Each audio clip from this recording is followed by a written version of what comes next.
Richard Sterling, vice president of First National Bank in Cedar Grove, had no idea he was about to make the biggest mistake of his career.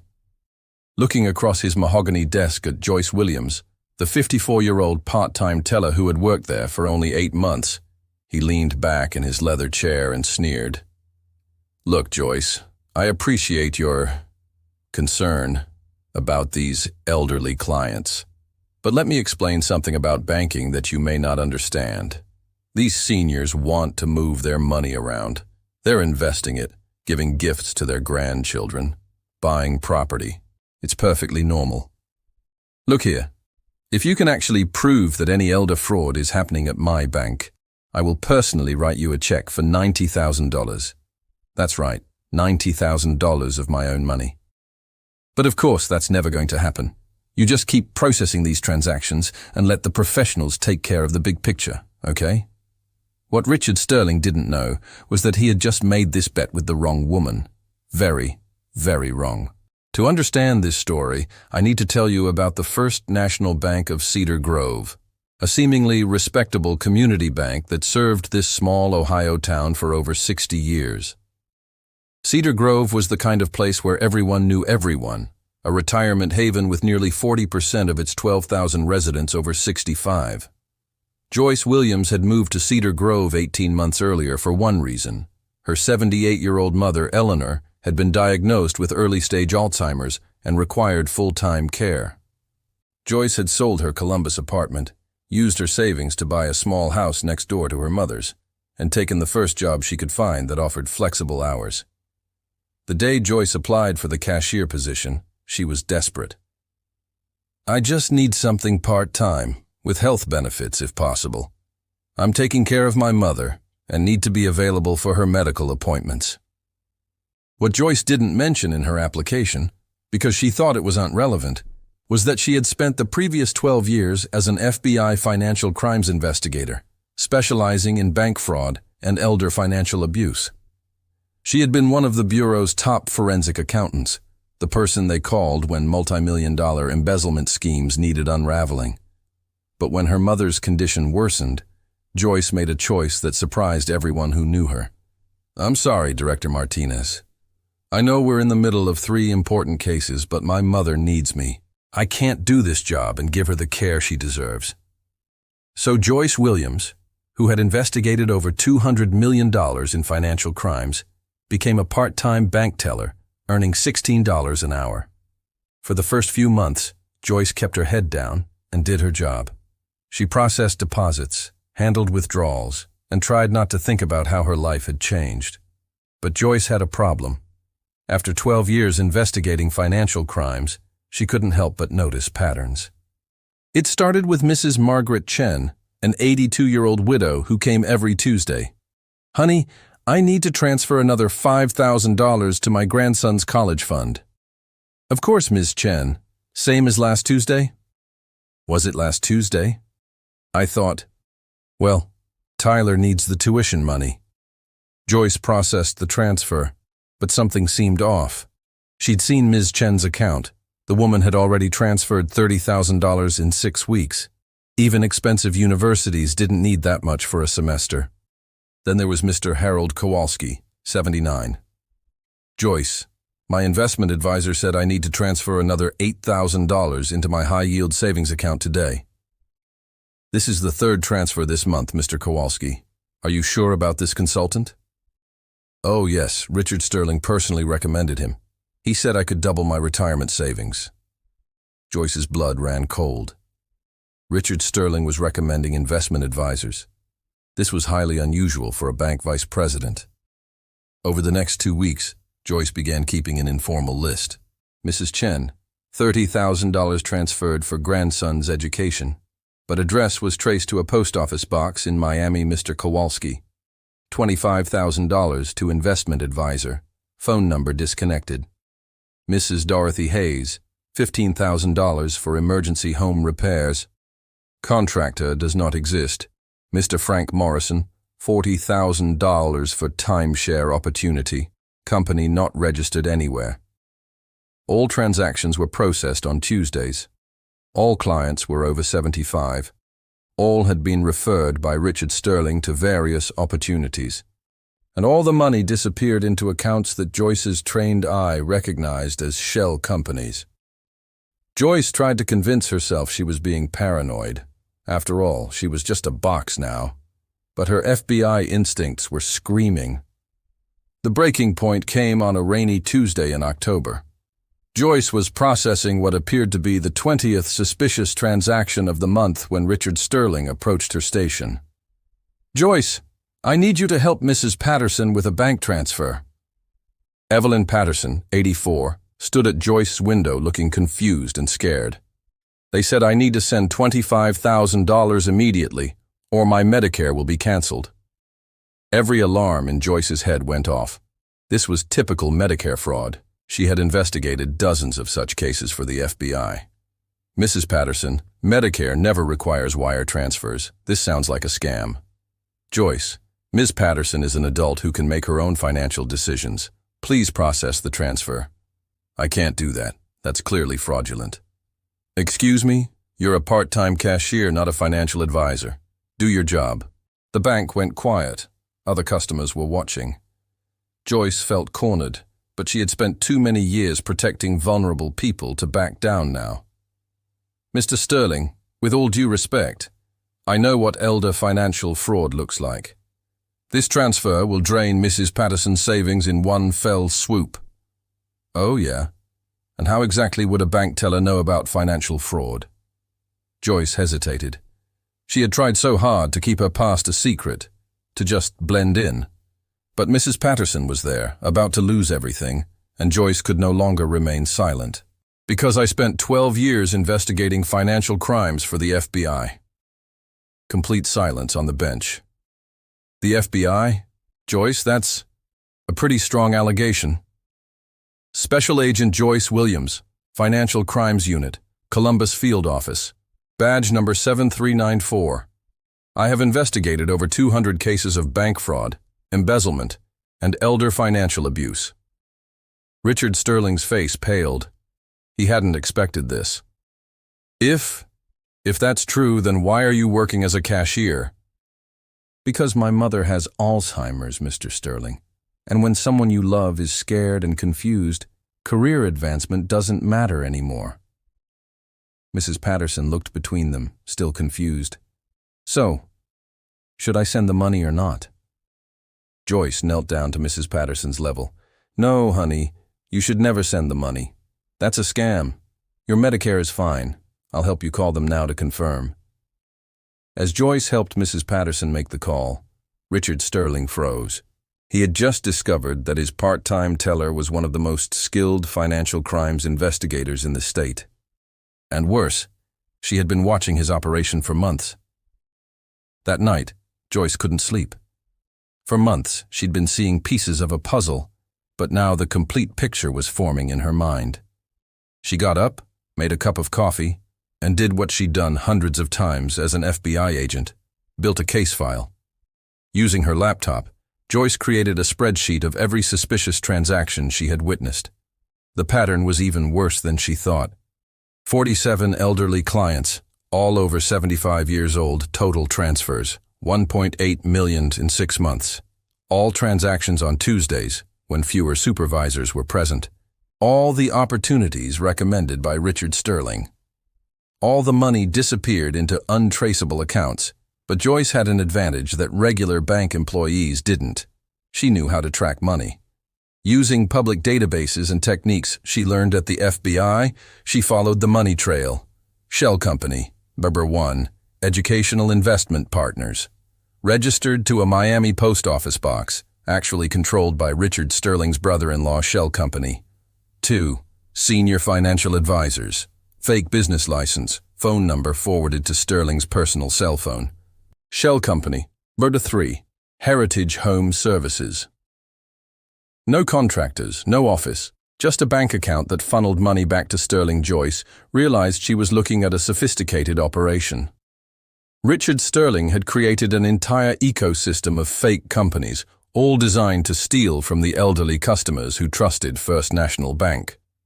The next morning, Joyce confronted Sterling privately. "Richard, We need to talk. If this is about yesterday, I think you overreacted. I know about educational investment partners. I know about senior financial advisors. I know about Heritage Home Services. Sterling's face went white. I don't know what you're talking about. Richard, I've traced $1.8 million in fraudulent transfers from elderly clients to shell companies you control. This isn't just banking violations. This is organized elder abuse. You can't prove any of this. I can, and I have proven it. The question is, what are you going to do about it? Sterling was silent for a long moment. Then his expression changed from panic to calculation. Joyce, you don't understand how banks work. These people, they're old, they're confused, they make really bad decisions. We're just helping them make decisions faster. Helping them. Richard, Mrs. Chen gave away her life savings thinking she was helping her grandson go to college. The grandson doesn't even know it. Look, what if we could come to an agreement? You keep quiet about this, and I'll make sure you get promoted to assistant manager. $50,000 salary, full benefits. Are you trying to bribe me? I'm trying to help you understand that making waves isn't going to help anyone. These old people, they're going to lose their money anyway. Nursing homes, medical bills, scams, at least this way. Someone local benefits. Joyce stared at him in disbelief. Someone local? You mean you? I mean the community. I spend money in this town. I employ people. I support the local economy. It was then that Joyce realized how profound Sterling's rationalization ran. He had convinced himself that stealing from elderly clients was somehow a public service. Joyce knew she had to report what she had found, but she also knew the cost. Once she did, her quiet life caring for her mother would end. There would be investigations, testimonies, media attention, everything she had tried to leave behind. That night, Joyce sat with her mother, Eleanor, who was having one of her most lucid days. Joyce, dear, you seem worried about something. Mom, what would you do if you found out someone was hurting people, but stopping them would make your life very complicated? Is this about your work? Joyce was surprised. Her mother's dementia made conversations like this rare. Yes, it's about work. There's a man who's stealing from elderly people. People like you, Mom.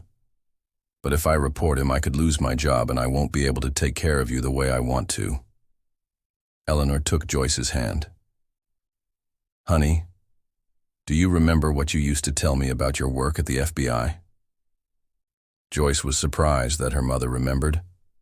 I used to say I protected people who couldn't protect themselves. Those people at your bank, they can't protect themselves too, can they? Joyce felt tears in her eyes. No, Mom, they can't.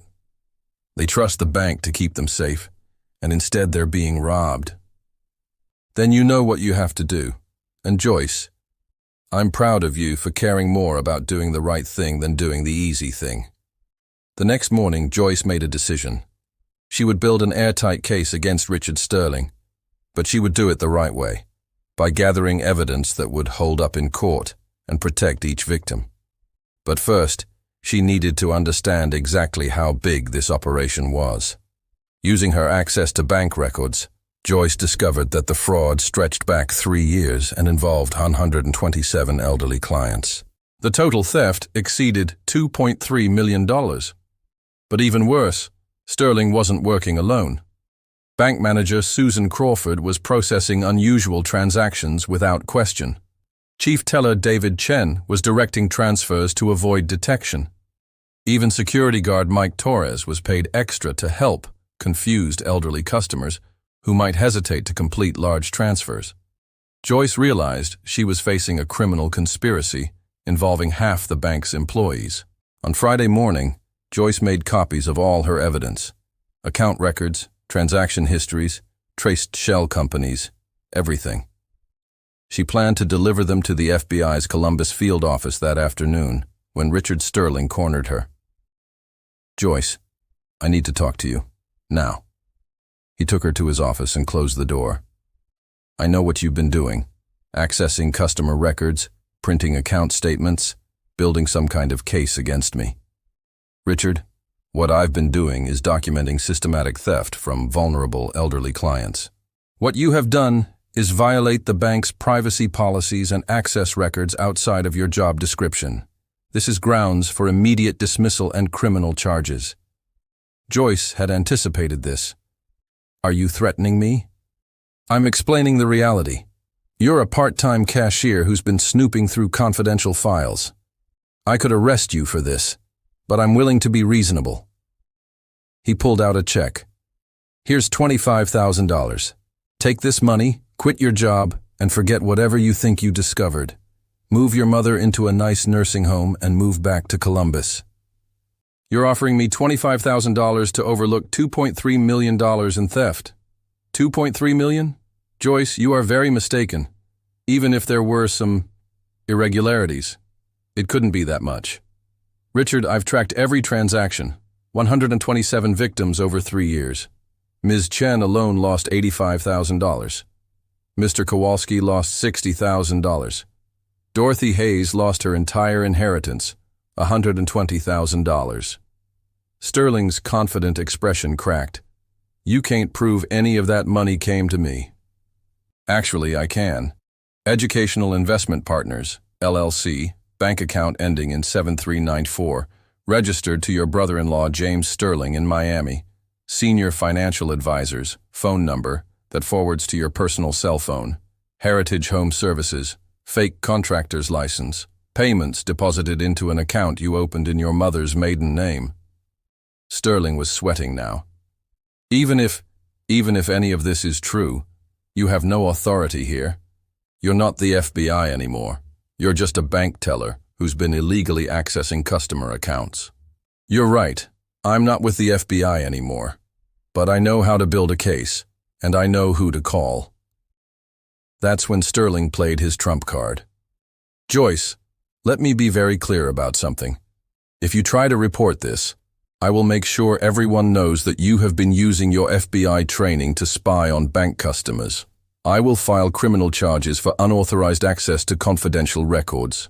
You will lose any chance of ever working in a bank again. You will face federal charges, and you will have no income to care for your mother. He leaned forward.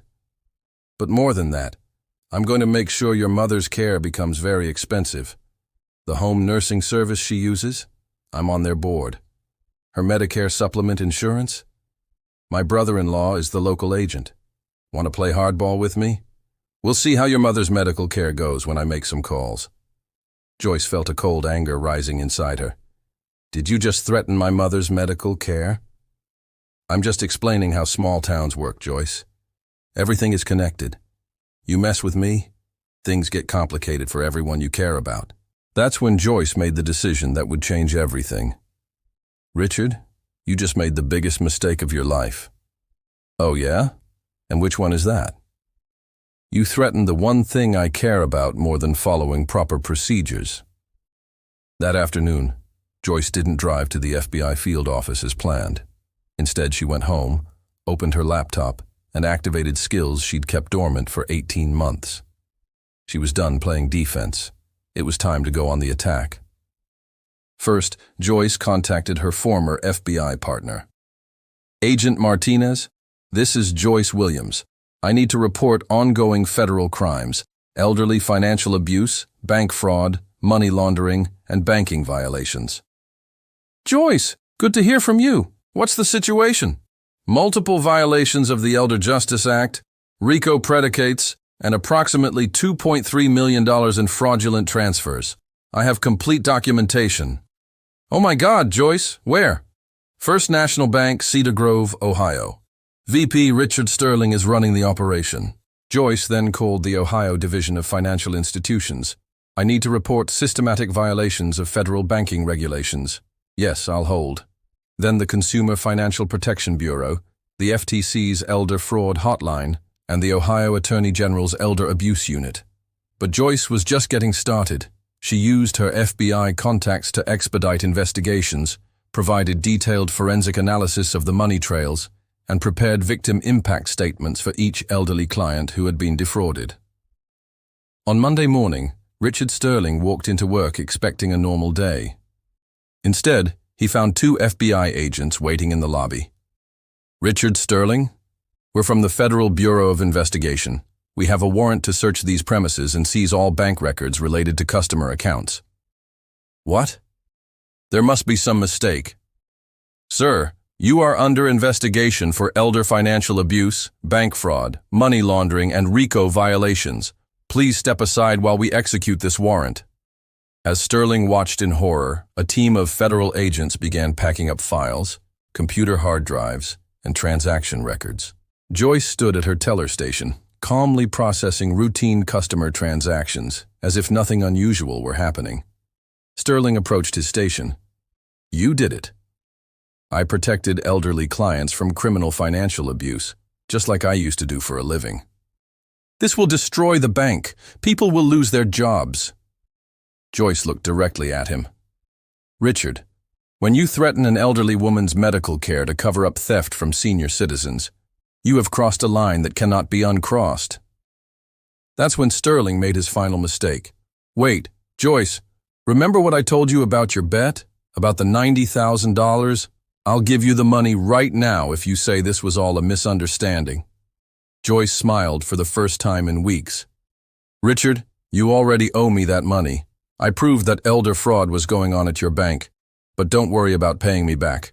I'm sure the restitution order will cover it." 3 months later, Richard Sterling was in federal court facing 18 counts of elder abuse, bank fraud, money laundering, and organized crime.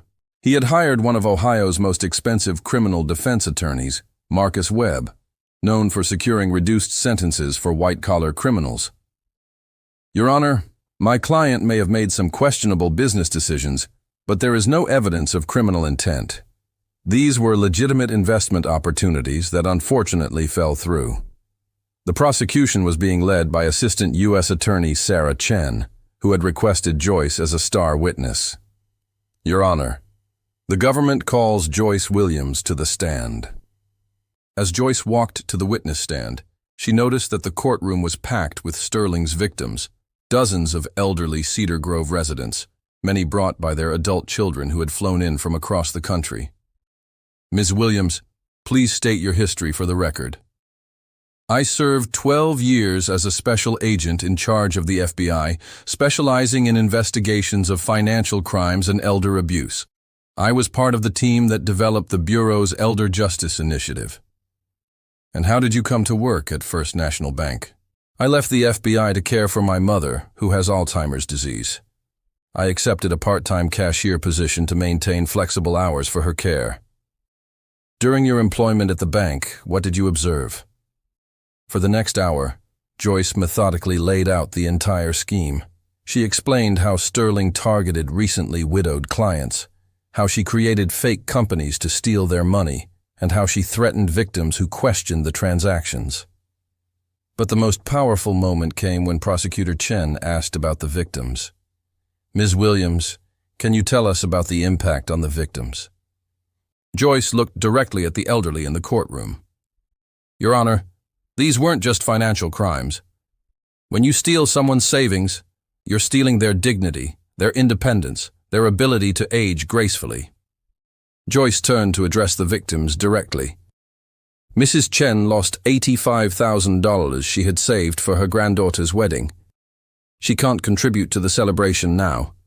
Mr. Kowalski lost $60,000 he planned to use for his wife's cancer treatment. They had to skip chemotherapy because of financial stress." She paused, her voice growing stronger. "Dorothy Hayes lost $120,000, her entire inheritance from her late husband. That money was supposed to pay for her assisted living care. Instead, she's living on Social Security alone, afraid of becoming a burden to her children." The courtroom was completely silent. Several elderly victims were crying. "Mrs. Williams, how did you document these crimes?"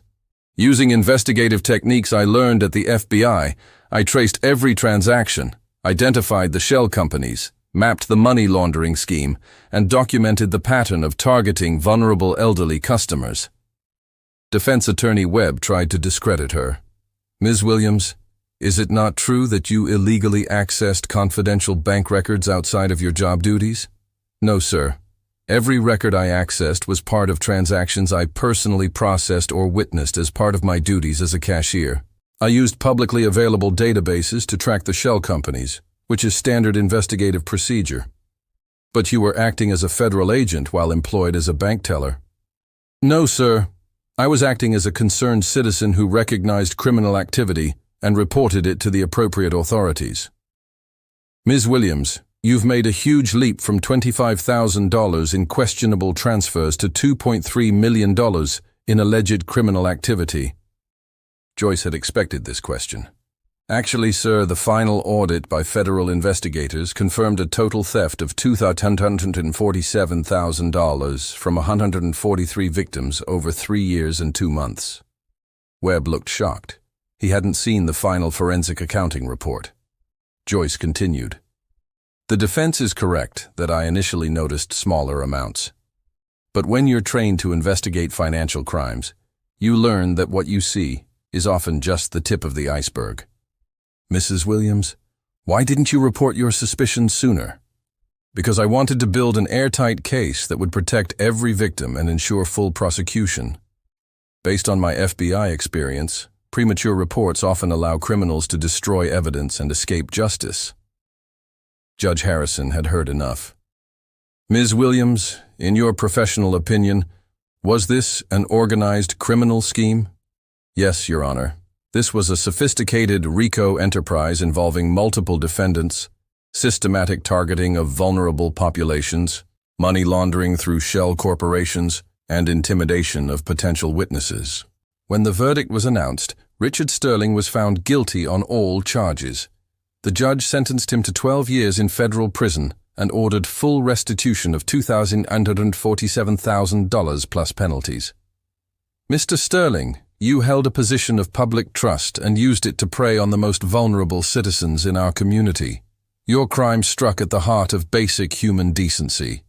But the judge had more to say. Ms. Williams, I want to acknowledge that your courage in reporting these crimes prevented countless additional victims. Your thorough investigation and testimony were exemplary. Outside the courthouse, Joyce was surrounded by victims and their families. Honey, you saved my granddaughter's wedding fund. How can I thank you? Joyce, because of you, my wife can start cancer treatment again. You literally saved her life. Honey, I get my inheritance back, plus interest. I can move into that nice retirement home after all. But the biggest surprise came from an unexpected source. Joyce, I have a proposition for you. Director Martinez, what are you doing here? I came to ask if you would consider returning to the Bureau. We're creating a new elder fraud task force, and we need someone to lead it. But my mother, the position would be based here in Ohio, with flexible hours and federal benefits that would cover your mother's care. Joyce, you've proven that your skills are too valuable to waste. Joyce looked around at the elderly victims, all smiling and thanking her. For the first time in 18 months, she felt like herself again. Director Martinez, I accept. But I have conditions. Tell me what they are. I want to train bank employees across the country to recognize elder fraud.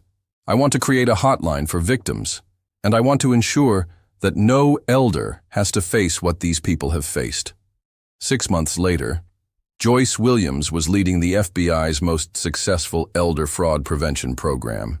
She had trained more than 2,000 bank employees, recovered $15 million for victims nationwide, and created the most comprehensive elder abuse prevention system in the country.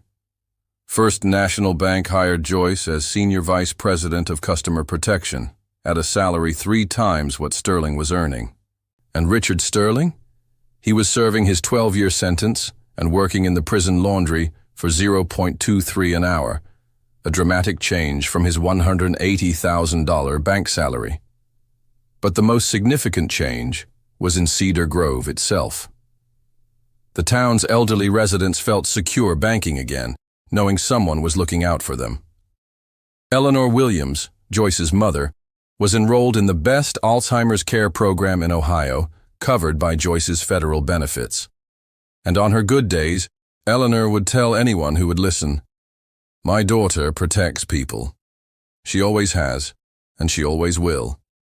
As for that $90,000 bet, Joyce donated Sterling's restitution payment to establish the Cedar Grove Elder Protection Fund, ensuring future victims would have resources for recovery.